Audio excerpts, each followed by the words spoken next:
Bienvenue sur ma nouvelle Jérusalem TV.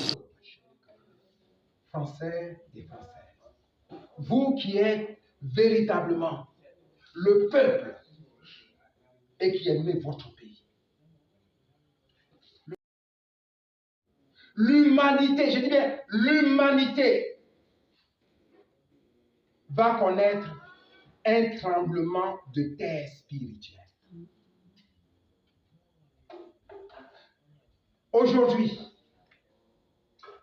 vous avez le choix entre choisir un homme qui vous a déjà dirigé, dont vous connaissez déjà les bilans.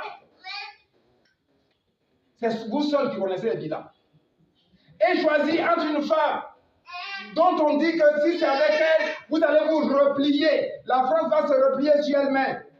Je voudrais vous dire, je préfère être libre et pauvre que d'être dans une mondialisation et être un nain et un valet. Alléluia. Amen. Alors, je voudrais vous dire que dans ce monde, rien n'a changé. Et c'est la spiritualité qui mène le monde. Cette guerre qui se passe en Ukraine est fondamentalement spirituelle. Alors, remarquez une chose.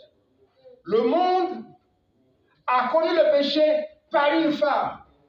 Mais le monde a été délivré par une femme. Je ne prends pas parti, mais je vous explique spirituellement les choses. Sachez que cette France, qui nous a donné la révolution de 1789, où les droits de l'homme ont été lancés, cette France-là est porteuse de lumière pour l'humanité. Mais quand vous regardez l'image symbole, parce que j'ai fait la civilisation française, c'est avec enseignant en français que j'ai mangé, donc je sais un peu de quoi je parle. Ils ont écarté les femmes. Et ça n'a pas marché pour eux.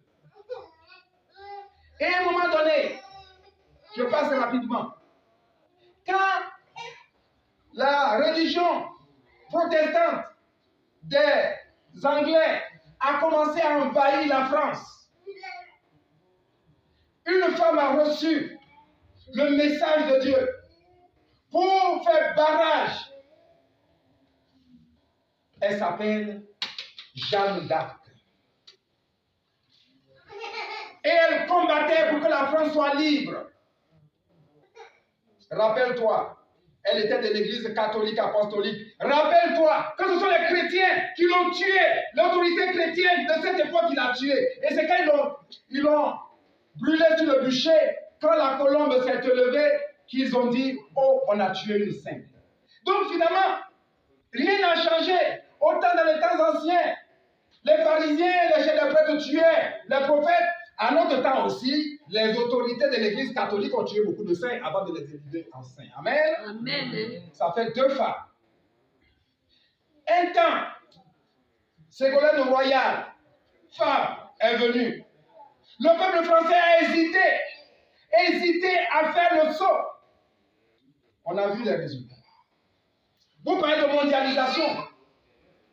Et je dis, dans la mondialisation, je préfère ne pas être dans la mondialisation, être libre et pauvre, que dans la mondialisation et être un valet de quelqu'un. Amen. Amen.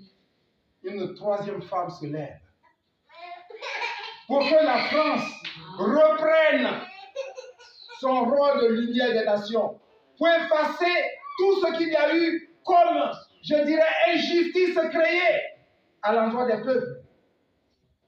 Regarde la Libye, regarde les pays d'Afrique, les assassinats, tout cela. En spiritualité, il est à payer. Donc, c'est à vous de choisir. C'est à vous de choisir. Soit le monde revient aux valeurs spirituelles pour être libéré, aller à la Sainte Montagne, ou alors le monde se confie davantage à la mondialisation, et alors vous saurez que cette mondialisation a un prix à payer. Amen. Amen.